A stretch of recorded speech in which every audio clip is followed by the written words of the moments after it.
O Zé Dirceu, que é um quadro importante, né, da esquerda, né, pessoal? Tanto que ele voltou aí para o cenário, a ida do Zé Dirceu ao Senado repercutiu muito forte, muito forte. A direita ficou empolvorosa, né? Eles têm medo do Zé Dirceu. Eles têm medo do Zé Dirceu porque eles sabem que ele é um quadro altamente qualificado, né, pessoal? Ah, Portinho, mas tu não quer renovação na política. Zé Dirceu é passado. Não, Zé Dirceu não é passado, hein, pessoal? Não é passado. Não estou dizendo que eu quero Zé Dirceu dentro do governo, não, pelo contrário.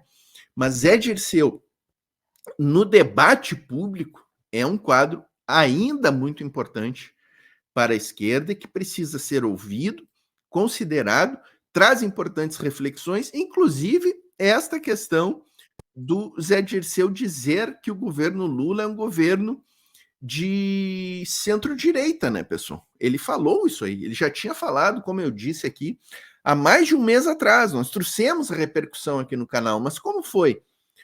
Como ele deu essa declaração numa entrevista a um canal pequeno, a gente repercutiu aqui também, não somos um canal tão grande, não deu tanta repercussão.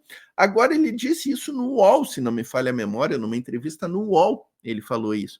E aí a repercussão foi enorme, e virou novidade, o que para nós aqui da Voz Trabalhadora é uma notícia requentada. Podem procurar o link aqui no canal, pessoal, da entrevista, botem Voz Trabalhadora e José Dirceu. A gente repercutiu isso aqui no canal. Inclusive, foi num programa que participou também o Requião. O Requião estava nesse programa também.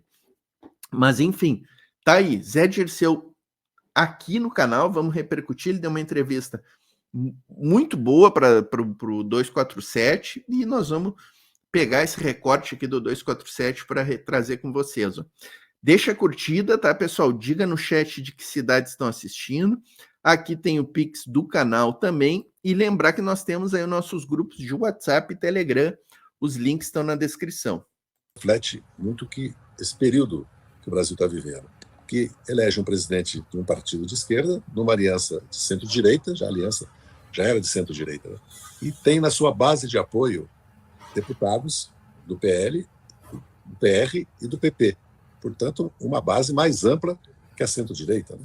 Né? Mas os objetivos básicos do governo, até agora, né, não deixaram de ser encaminhados com as dificuldades de um governo que tem minoria no parlamento, que é um problema grave no Brasil, que é produto do sistema eleitoral que nós temos, que é único no mundo, que é o voto uninominal. Você escolhe um candidato na lista do partido. Entendeu? Você é obrigado a votar no partido, existe voto de legenda, você tem que ser filiado ao partido para ser candidato, mas não é voto em lista, nem distrital misto, metade distrital, metade em lista. A Argentina teve eleição agora, Portugal, em lista. Estados Unidos terá eleição distrital, a Alemanha terá eleição distrital misto. No caso do Brasil, se não me engano, quando eu escrevi um livro junto com um historiador, um politicólogo, na verdade, só a Finlândia tinha esse modelo. Aí se acusa depois o eleitor de não lembrar o nome do deputado, e alguns, até do PT, dizem, não, Zé Dirceu, mudar o sistema, o povo só vota em nome. Esse é um problema gravíssimo. O Brasil precisa evoluir para um sistema eleitoral de maiorias. Eu sou contra o fim da reeleição. 2. O governo é bom, é governo de 20 anos. Sim. Dá continuidade, tem um programa, tem um objetivo, e o partido consegue. Nós conseguimos 4 eleições, íamos conseguir a 5ª, com Haddad, se o Lula não sendo candidato em liberdade, ele elegeria o Haddad. Agora, o país tem urgências. Não sei se a reforma política nesse momento... É verdade, o presidente do Senado, legitimamente, até porque é presidente do Congresso Nacional, é senador da República, pelo meu estado, Minas Gerais, não pelo meu estado político e de cidadão, porque eu sou paulistano, vamos dizer assim, desde 61.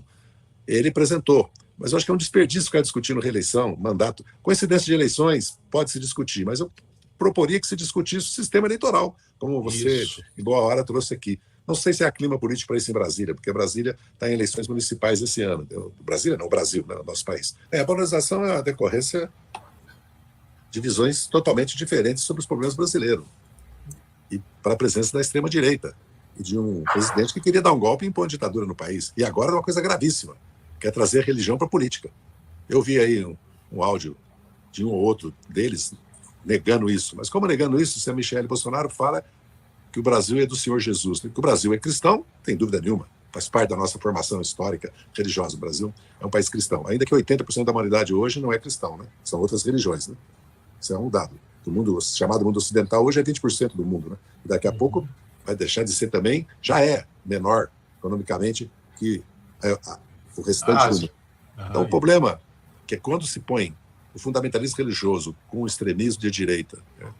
Uma pregação, certo, autoritária, e se alia a uma internacional de extrema-direita no mundo, claro que o objetivo é subverter as instituições brasileiras, começando pelo Supremo, e nós já vimos sempre a tentativa de atrair os militares, né, para assumirem o papel, aquilo que o Supremo Tribunal Federal acabou de dizer que não existe, de poder moderador. Então, essa é a polarização. E a polarização pelo negacionismo, pelo obscurantismo. Né? Essa aqui, foi isso que polarizou o Brasil, não foi o PT, não foi o PSDB, não foi... ainda que um ou outro possa, em momentos, ter radicalizado a vida política do país. Essa é a verdadeira. E a verdadeira radicalização no Brasil é a persistência da concentração de renda e da pobreza e da miséria e da desigualdade num país riquíssimo, que passa fome, quando nós somos um dos maiores exportadores do mundo de alimentos. É isso que precisa.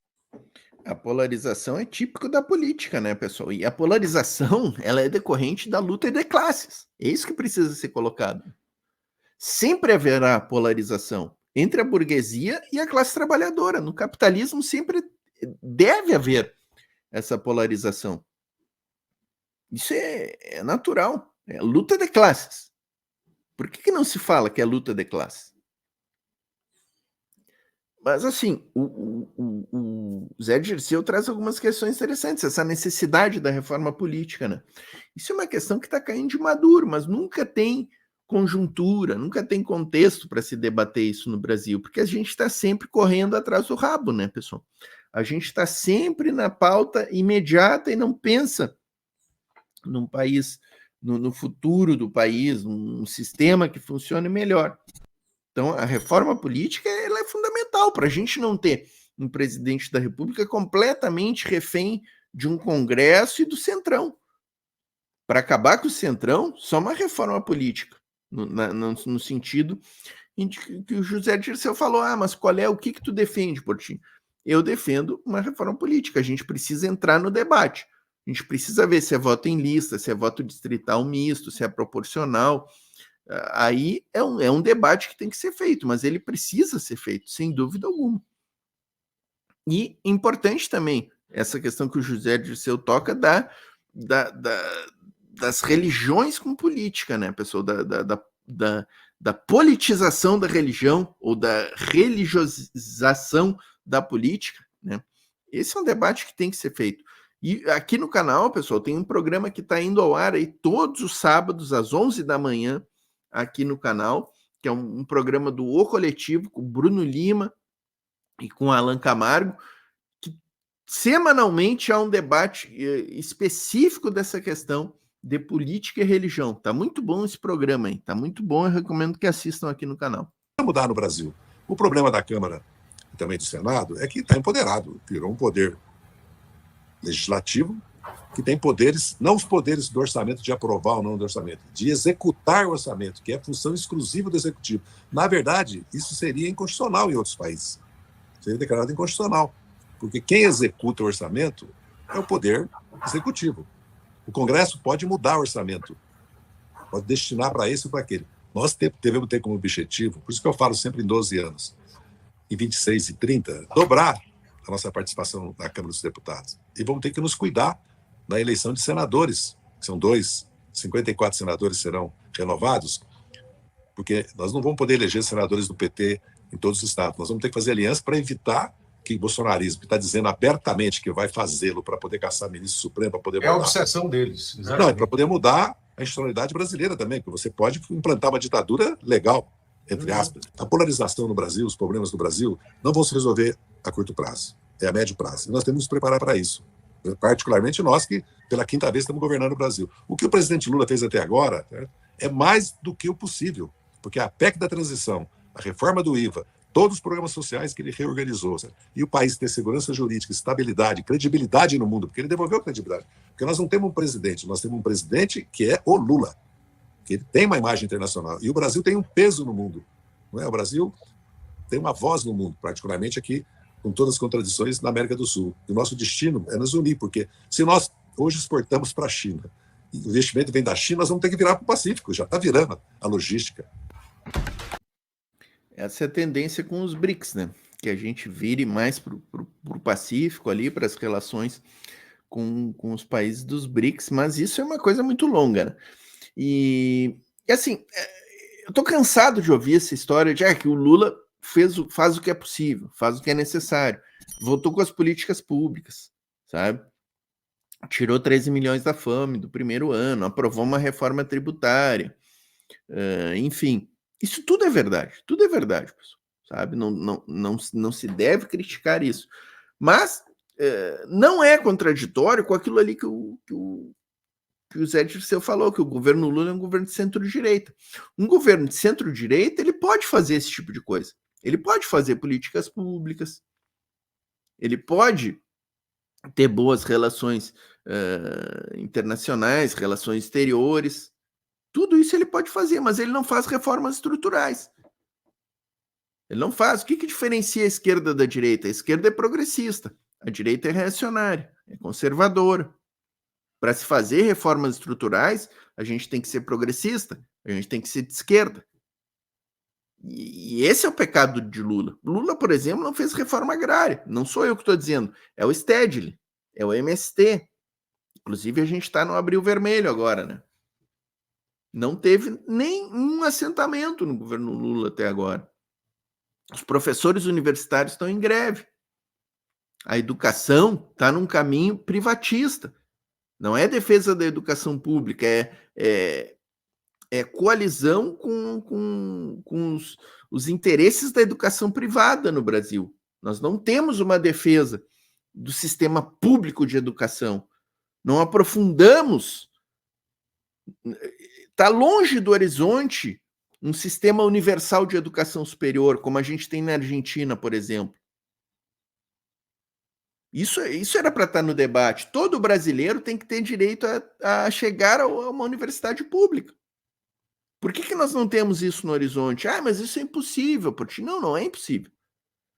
É factível, pelo contrário. Mas para isso, a gente precisa rediscutir teto de gastos. Não pode ter teto de gastos se tu tem no horizonte que todo brasileiro vá para o ensino superior. Tem que acabar com o teto de gastos. Tem que acabar com essa questão de déficit zero. O Brasil precisa ter déficit para fazer investimentos públicos. Esses pontos precisam ser examinados. A gente não pode se conformar que o governo Lula retomou, fez o possível dentro da conjuntura. Não, o governo Lula deveria ter alguns enfrentamentos para tratar de algumas questões estruturais. Mas esse é o panorama que a gente está vivendo. Acho que o José Dirceu traz uns pontos bem interessantes aqui para o debate, algumas reflexões que ficam aí, né, pessoal?